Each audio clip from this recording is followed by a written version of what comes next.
Le journal de la ville, le premier magazine de l'information provinciale.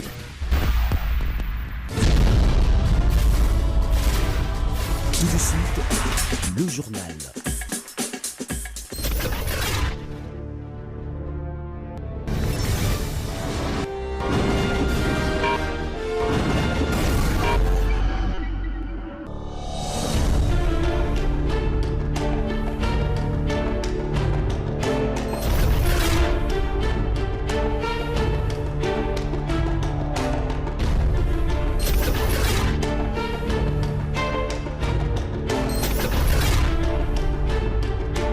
Bienvenue à cette édition rétrospective de la semaine du Journal de la Ville que nous vous convions de suivre avec beaucoup d'intérêt.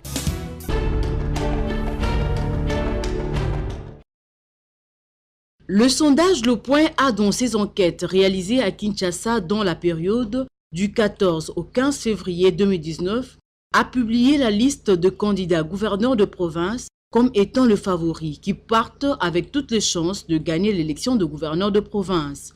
Parmi les tops, on note pour la ville de Kinshasa les candidats Magloire Kabemba, aujourd'hui élu député provincial de la commune de Kassavubu.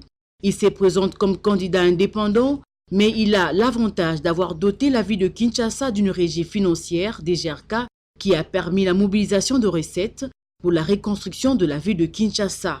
Et dans la province du Congo central, on note parmi les favoris Guy Matondo Kingolo. Sa candidature est une alternative et réponse face à tout ce que sa province a connu jusque-là. Il veut apporter son expertise dans le domaine de finances pour redynamiser l'économie du Congo central. Une fois élu, il mettra toutes ses connaissances au profit de fils et filles du Congo central, dont la modernisation des infrastructures de base et la répartition équitable de richesses. Il va utiliser son carnet d'adresses pour attirer les investisseurs et usera d'une gestion efficiente pour le décollage de sa province. Vu sa maîtrise dans le finance, où il a depuis 2009 occupé des postes de conseiller financier près du gouverneur de la ville de Kinshasa, et en 2009 jusqu'à devenir ministre provincial de finances, économie et IPME de la ville de Kinshasa. Ouvert d'esprit avec ses vertus héritées de bonne éducation, Guy Matondo Kingolo croit que le Congo central gagnera et se développera en un temps record. Il est d'origine du district de Cataracte. Très cultivé, il connaît bien la sphère politique congolaise. C'est dit Né Congo qui pose toujours des actions louables à impact visible en faveur de la population de sa juridiction, collé à sa simplicité, et ses frères et sœurs du Congo central l'appellent affectueusement le bienfaiteur.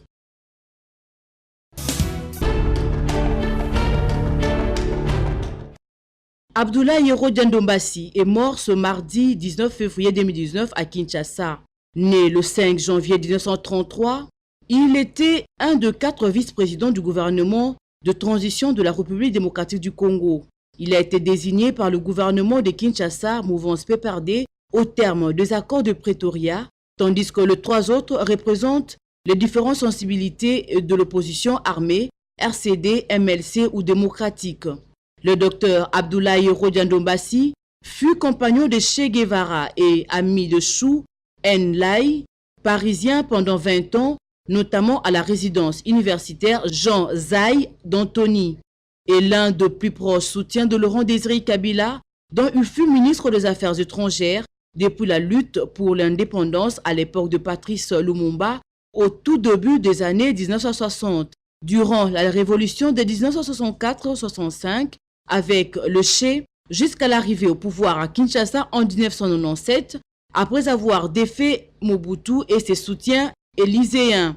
En 1998, Yero Ndombasi a tenu le discours très virulent appelant les Congolais à l'autodéfense, les encourageant à exterminer les populations congolaises et étrangères désignées comme agresseurs ou soutiens infiltrés des agresseurs, les rwandophones et les Tutsis rwandais et congolais.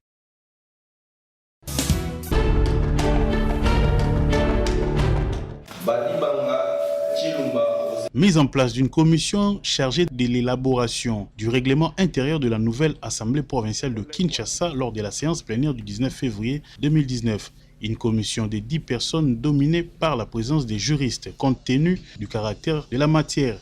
Les différents regroupements politiques sont représentés au sein de cette commission dont les travaux s'étendent du mercredi 20 au 27 février prochain avant les débats généraux et l'adoption en plénière du dit règlement. Autre fait du jour, au cours de la même plénière, c'était la présentation des 4 chefs coutumiers cooptés par l'Assemblée provinciale. L'Assemblée provinciale de Kinshasa du 19 février a également adopté les calendriers réaménagés des travaux de cette session extraordinaire qui repousse d'une semaine l'élection et installation du bureau définitif de l'Assemblée provinciale de Kinshasa compte tenu des ajustements de la CENI. Alors il est impérieux à ce que l'Assemblée provinciale de la ville de Kinshasa puisse se doter d'un règlement intérieur pour que chaque député puisse se conformer à ce règlement-là afin qu'il n'y ait pas de dérapage par rapport au fonctionnement de l'institution. La matière est essentiellement juridique en réalité, mais les juridiques ne peuvent pas mettre de côté aussi les autres domaines de formation parce qu'il s'agit de la complémentarité. Lorsqu'on dit par exemple un député doit se vêtir de la veste avec la cravate, il ne s'agit pas d'une matière juridique, il s'agit d'une matière de la moralité et de l'éthique, disons. Donc nous nous sommes mis d'accord. Je pense en dernier ressort, il y a eu un compromis qui s'était dégagé. Il faut qu'il y ait les juristes et les autres députés des autres formations qui doivent élaborer ces règlements d'ordre intérieur.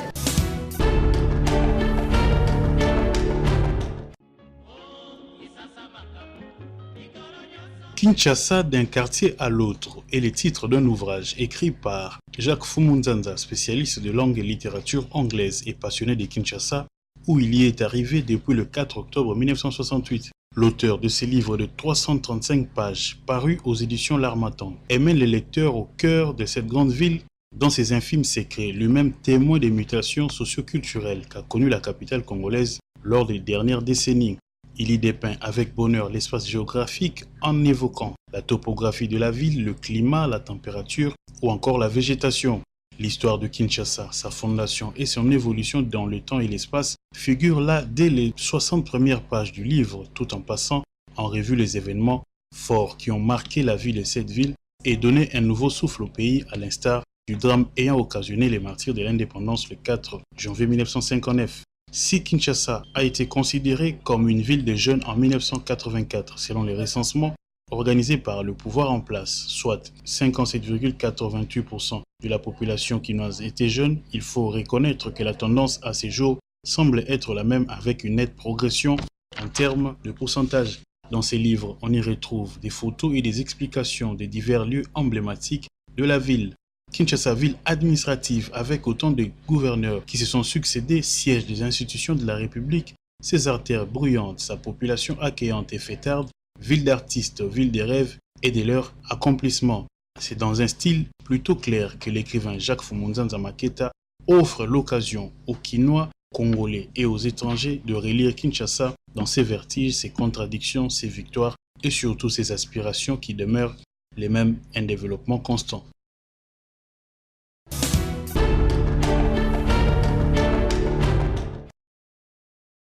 Insalubrité dans la ville-province de Kinshasa, état des lieux et pistes de solutions, tel est l'intitulé du livre écrit par Mafeli Makambo, professeur et docteur en sciences politiques, diplômé de l'Université de Paris Panthéon-Sorbonne. Livre dédié aux Kinoises et Kinois pour une prise de conscience générale. Ces livres de 6 chapitres contenant 167 pages publié aux éditions Bétras de cette année, l'auteur de cet ouvrage s'inquiète que l'image de la ville de Kinshasa ternisse du jour le jour et propose des pistes de solutions pour que Kinshasa, la capitale de la RDC, redevienne propre et qu'il la belle. Comme vous le savez, la ville n'est pas propre du tout. Moi, je suis un Kinois, un vrai Kinois. Alors, je sais, lorsque j'étais enfant, comment était la ville province de Kinshasa. Et on aimerait quand même lui donner sa robe d'antan, d'autrefois, de King Label. Il y a quelques pistes de solutions. Ceux qui veulent le savoir, ils n'ont qu'à lire l'ouvrage. Et il y a d'autres pistes de solutions que je n'ai pas écrites parce que je garde ça pour moi, je les dirai au moment venu. Je ne peux pas tout dévoiler. Aux nouveaux dirigeants qui seront élus à la tête de la ville-province de Kinshasa, la réponse à l'insalubrité se trouve dans ces bouquins. Il est vrai qu'ils ont du pain sur la planche. Ceci dit, je lui demanderai simplement de fournir un effort, un minimum, pour que la ville-province de Kinshasa retrouve quand même sa robe d'antan, comme on le dit. Nous avons l'argent dans cette capitale, mais c'est question de volonté politique. Mais comment s'en procurer? Les professeurs nous indiquent les lieux. On peut l'acheter à la librairie de Grand Lac, sur le boulevard du 30 juin. On peut le trouver chez Cédi, vers le parquet général. On peut le trouver à la librairie de Lupin ou alors à la librairie de l'Uniquine. Bientôt, ça sera sur le marché. Les questions examinées dans le présent ouvrage sont des natures à prendre au grand sérieux, insiste Mafeli, auteur.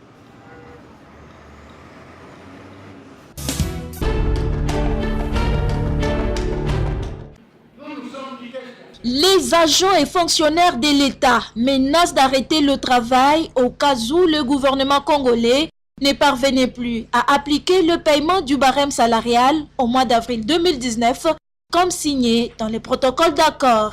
C'était au cours d'une assemblée générale tenue ce jeudi 21 février par l'intersyndicale nationale de l'administration publique UNAP à Fatima Gombe. L'assemblée générale de tous les agents et fonctionnaires de l'État avait pour objectif de rappeler au gouvernement qu'au 1er avril, l'huissier doit avoir $100 conformément à nos accords et au barème que nous avons signé. Si cela n'est pas le cas, le Congo va s'arrêter. L'administration va s'arrêter, le chef de l'État ne travaillera pas, le fonctionnaire a trop supporté. Cependant, l'INAP demande au directeur des cabinets du chef de l'État de revenir sur son communiqué qui, selon les agents et fonctionnaires de l'État, bloque l'administration. L'administration est apolitique, ça n'a rien à voir avec la politique. Les mesures conservatoires dans un pays ne doivent pas être prises par un directeur du cabinet du chef de l'État. Que l'administration soit libérée et que les fonctionnaires continuent à travailler. En interdisant la sortie de fonds pour le fonctionnement des administrations, en d'autres termes, le directeur du cabinet du chef de l'État a mis en congé les fonctionnaires. Par ailleurs, l'intersyndicale nationale de l'administration publique demande au président de la République de recevoir les fonctionnaires en vue de les entendre. En toute modestie, nous lui avons écrit, lui demandant de les rencontrer pour lui dire de vive voix les attentes des agents et fonctionnaires. Mais apparemment, il préfère recevoir les vendeurs des opinions et il oublie que nous constituons une grande base de ce pays. S'il refuse de nous recevoir, nous n'allons pas mourir pour ça, mais nous nous rencontrerons sur le chemin.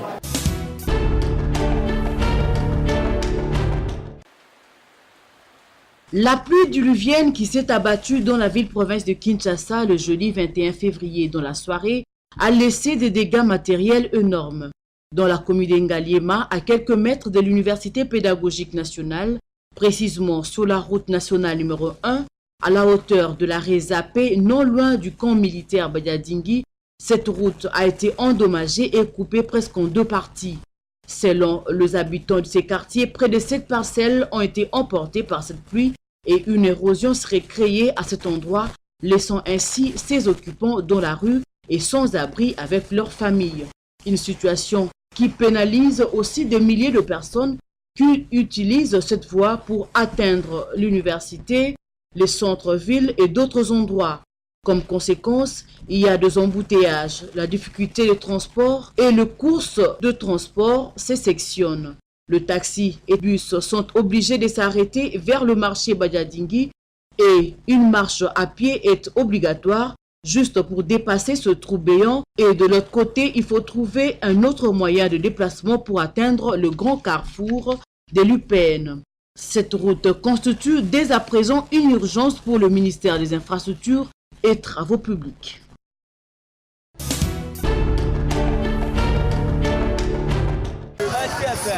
Le fonds d'assainissement de Kinshasa FONAC, en sigle, a été à l'œuvre ce samedi 23 février en collaboration avec les agents de la salubrité du marché central de Kinshasa pour évacuer les immondices sur les avenues Rakadingi dans son croisement Bokassa et Itaga-Bokassa. C'était en présence de l'administrateur du marché central, Bopili. Vous savez, le marché central produit 70 mètres cubes des immondices chaque jour. Et les dépotoirs que vous avez vus sur Bokassa là, ce n'est pas seulement le marché central qui utilise ça. Il y a 4 marchés. Hein? Et les 4 marchés qui utilisent ça. Comprenez que pendant 4 jours, du fait qu'on n'a pas enlevé, on ne peut qu'avoir de telles quantités des immondices. Mais il y a aussi un problème technique qui s'est posé. Il y a un problème de pelle chargeuse. Le mardi, la pelle chargeuse est en panne. Et le jeudi, il y a une pluie diluvienne. Comprenez qu'on ne savait pas aller prendre les immondices ici et jeter ça à la décharge finale. C'est ce qui a causé un peu de cet tort-là. Les engins de la régie d'assainissement Raskin ont été d'une grande importance pour de faire ces montagnes d'immondices à la satisfaction des Quinoises et Quinois. Les vendeuses et vendeurs de ces 10 marchés ont saisi cette occasion pour proposer des pistes de solutions afin de ne plus revivre cette insalubrité.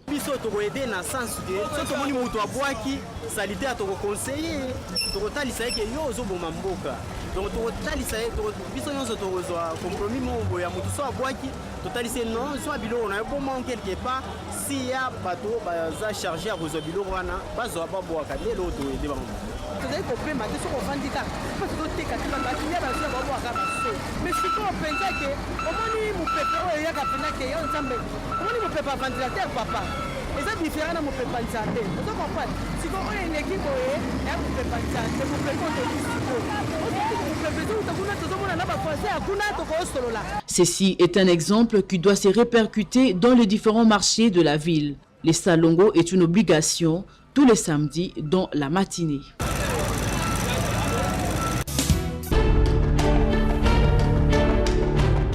Merci.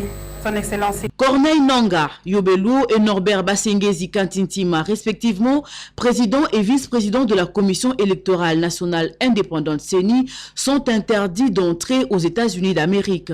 Cette décision a été annoncée par les autorités américaines le vendredi 22 février. Marcelin Mukolo Basengezi, conseiller du président de la CENI, Obamina Kunjalanjoko, ancien président de l'Assemblée nationale, et Benoît Luamba Bindu, président de la Cour constitutionnelle de la RDC, sont également concernés par cette décision. Les autorités américaines évoquent leur implication dans une corruption importante, des violations de droits de l'homme, des abus ou atteintes à la démocratie. Ces personnes et les membres de leur famille ne peuvent entrer aux États-Unis, car, selon le communiqué, ils se sont enrichis par la corruption ou ont dirigé ou supervisé des actes de violence à l'encontre de personnes qui exercent leur droit de réunion pacifique ou leur liberté d'expression. Ils agissaient en toute impunité aux dépens du peuple congolais et faisaient preuve d'un mépris flagrant pour les principes démocratiques et le droit de l'homme, précise un communiqué du département des États-Unis.